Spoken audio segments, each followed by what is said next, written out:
বর্তমানে mobile phone আসক্তি চরম আকারে পৌঁছেছে।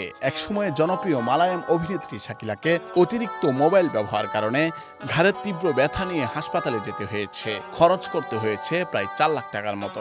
কখনো বিছানায় একপাশে কাত হয়ে একটানা 4 ঘন্টা পর্যন্ত মোবাইলে রিলস দেখতেন, ভিডিও গেমস খেলতেন। দীর্ঘ সময় মুঠোফোন ব্যবহার ও ভুল ভঙ্গিতে থাকার কারণে গুরুতর ঘাড়ের সমস্যায় ভুগেছেন অভিনেত্রী শাকিলা। শেষ পর্যন্ত অস্ত্রোপচার করাতে হয়েছে তাকে, খরচ করতে হয়েছে প্রায় 4 লাখ টাকার মতো।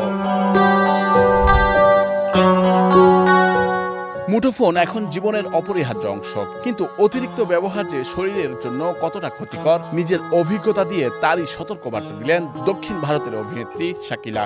সম্প্রতি ইউটিউবে প্রকাশিত একটি ব্লগে নিজের অসুস্থতা ও অস্ত্রোপচারের অভিজ্ঞতা জানিয়েছেন মালায়াম এই অভিনেত্রী। সেখানে তাকে চেন্নাইয়ের মেডোয়ে হাসপাতালে চিকিৎসা নিতে দেখা যায়। অভিনেত্রী শাকিলা জানান, বিছানায় কাত হয়ে শুয়ে ঘন্টার পর ঘন্টা মুঠোফোনে গেম খেলতেন। কখনো একটানা 4 ঘন্টা পর্যন্ত একই অবস্থায় থাকতেন। চা বা কফি খাওয়ার জন্য শুধু বিছানা থেকে উঠতেন। চা শেষ করেই আবার ফিরে যেতেন গেমে। শুধু গেম নয়, এরপর ঘন্টার পর ঘন্টা ভিডিও ও রিলস দেখতেন তিনি।